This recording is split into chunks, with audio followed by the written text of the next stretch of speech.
Urbano Travel, buongiorno, bentrovati. Ebbene, come vi avevo promesso, sono pronto per portarvi a conoscenza di quelle che sono le mie prime impressioni di questi primi 2000 km insieme alla Cove 800X, quindi pregi, difetti, cose che mi piacciono e cose che non mi sono piaciute. Inizio subito con una grande premessa: è una moto che secondo me costa veramente troppo poco per quello che offre. E partiamo dalle finiture, partiamo dall'estetica, molto curata, molto ben fatta, che non si addice appunto a una moto budget. Le plastiche sono di ottima fattura, anche il TFT ottimo, veramente ben fatto, molto completo, molto luminoso. C'è qualche bug ogni tanto. Un'altra piccola cosa che ho notato, più una mancanza, diciamo, che dato che io sono abituato a moto dove l'inserimento delle frecce, degli indicatori di direzione, e dopo che si è effettuata la svolta viene tolta in automatico, in questa moto questa cosa non c'è. Quindi una volta che tu hai effettuato la svolta, hai inserito la freccia manualmente, la freccia resta inserita,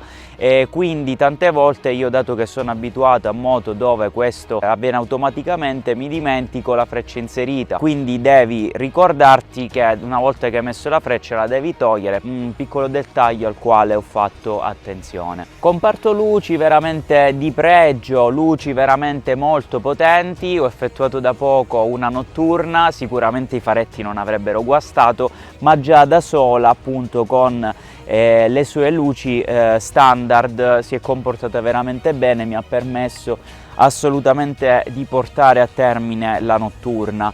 C'è da dire che da concessionaria la moto esce con i fari regolati molto alti, quindi in sede di tagliando, in sede del tagliando dei 1000, ho chiesto di far regolare un attimino gli anabbaglianti verso il basso, perché vedevo sempre le macchine, le persone delle macchine che si lamentavano, facevano segni, quindi i fari erano veramente regolati molto alti, una roba veramente da poco. Dato che abbiamo parlato del tagliando, ho sentito molte opinioni contrastanti, gente che diceva il tagliando costa tantissimo. Assolutamente no. Ho effettuato il tagliando qui a Torino dalla concessionaria dove ho iniziato a servirmi, anche se la moto appunto l'ho presa usata, ho fatto il tagliando senza problemi, costo 150 euro, nel quale sono state comprese anche regolazione delle sospensioni, regolazione, come vi dicevo, dei fari, cambio dell'olio e controllo di vari ed eventuali errori della centralina e del comparto elettronica. Quindi tagliando normalissimo. Prossimo check sarà ai 5000, tuttavia non sarà un tagliando, ma sarà semplicemente un cambio dell'olio, quindi il prossimo tagliando effettivo sarà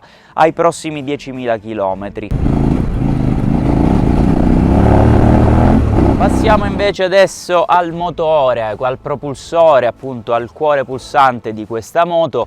Motore eccezionale, bellissimo, godibile al 100%, veramente, ma veramente potente e pronto in ogni situazione.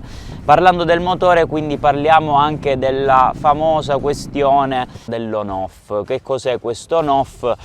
Allora, io intanto vi consiglio di provarla la moto, perché il parere di ognuno può essere discordante. Ho sentito pareri di tutti i tipi, gente che dice che questo on-off c'è, gente che dice che non c'è, tutto va contestualizzato. Allora, sostanzialmente, una volta che girate la manopola dell'acceleratore, la risposta è brusca.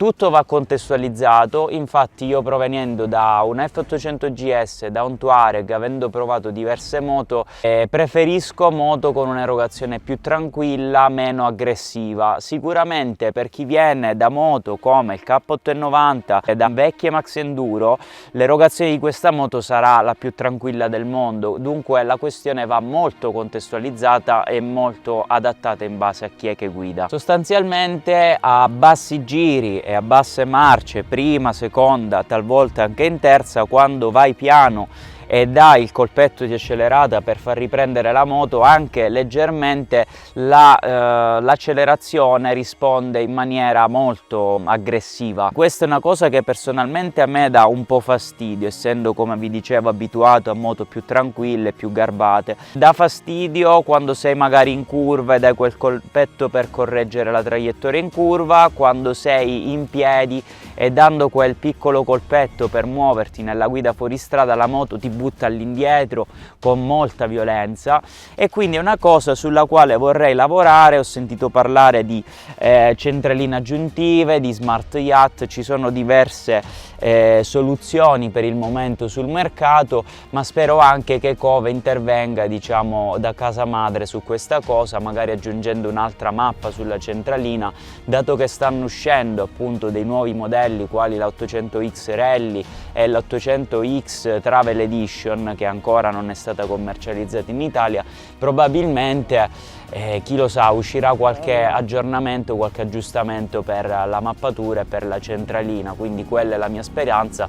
Per quelle che sono le mie preferenze di guida, per quelli che sono i miei gusti, la vorrei un po' più educata, perché così com'è adesso risulta un po' faticosa da guidare, un po' faticosa sullo sterrato, dove si stanca tanto il polso a star dietro, a stare attenta appunto a questa risposta molto aggressiva e violenta, e soprattutto durante i giri che faccio, che magari sono 200-300 km di sterrato in una giornata, riesce anche ad affaticare e a rendere il viaggio un po' più impegnativo di come dovrebbe. Invece per quanto riguarda la sella, quindi il comfort della moto, inizialmente le mie impressioni erano state un po' negative per quanto riguarda la rigidità della sella originale, impressioni che ho dovuto cambiare totalmente successivamente. La sella è rigida sì, ma non è scomoda, ti permette di affrontare anche dei bei giri lunghi senza avere particolari problemi.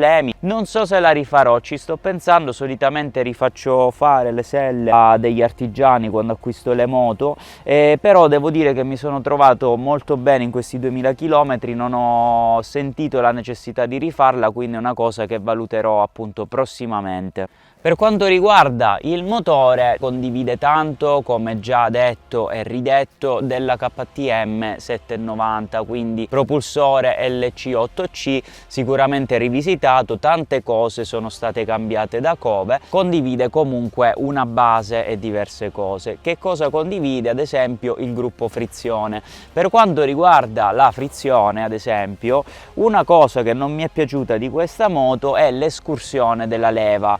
Abbiamo pochissima escursione, tanto che se la leva della frizione non viene schiacciata fino in fondo, non si riesce ad effettuare la cambiata.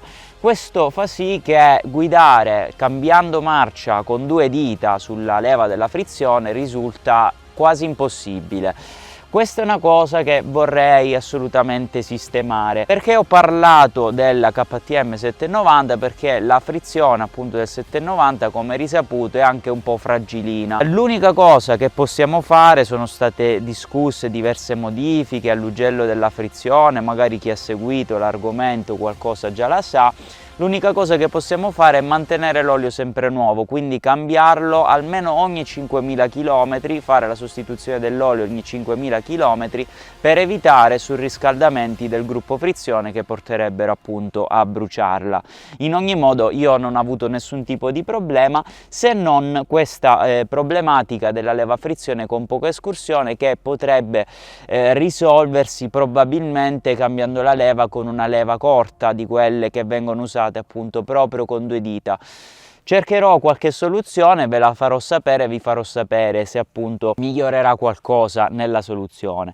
Abbiamo parlato del KTM 790 anche perché è risaputo che i 790 purtroppo hanno presentato diversi problemi al gruppo testa, con la rottura di diversi alberi a camme nei modelli KTM. Questo per il momento non si è ancora mai presentato nelle Cove 800 vendute, perché comunque Cove ha rifatto completamente il gruppo testata. Dunque teoricamente, diciamo ancora teoricamente, ma non ci sono i dati numerici giusti ancora per dire che non si verificherà mai, ma al momento non è ancora successo. Dunque questa Cove apparentemente dovrebbe essere esente da tutte quelle che sono le problematiche avvenute sui modelli CF Moto KTM 790 di rottura dell'albero a camme, problematica parecchio rognosa, dalla quale appunto molto probabilmente probabilmente questa moto si salva. Per quanto riguarda la questione consumi, devo dire che la moto si comporta molto bene, ci attestiamo su una media per il momento dei 20-21 km al litro. In questi 2000 km percorsi la media è stata questa qui. L'autonomia invece massima è intorno ai 400 km. Io sono arrivato massimo ai 370 con la spia della riserva accesa, non ho voluto usare per evitare di restare a piedi, ma fino qua ai 370 appunto sono arrivato molto tranquillamente senza esaurire il carburante. Bene, dunque abbiamo come sempre cercato un po' il pelo nell'uovo, cercato tutti quelli che sono i difetti della moto. Al momento mi ritengo assolutamente soddisfatto, ho percorso 2000 km senza problemi, tra sterrati, inconvenienti vari, appunto li vedrete nei vari video. La moto si è sempre comportata egregiamente senza nessun tipo di problema. Continueremo a sfruttarla, continueremo a maltrattarla finché appunto non sarò convinto al 100% di quanto sia perfetta questa moto. E una delle cose che assolutamente mi regala questa moto è che ogni volta che scendo ho sempre voglia di risalire e di ritornare in sella per fare un altro giro, perché è veramente divertente. E allora amici di Banana Travels, noi per oggi abbiamo concluso, ci vediamo poi al prossimo video e restate aggiornati per saperne di più appunto su questa Cove e sui vari giri che organizzeremo in zona. Ciao a tutti!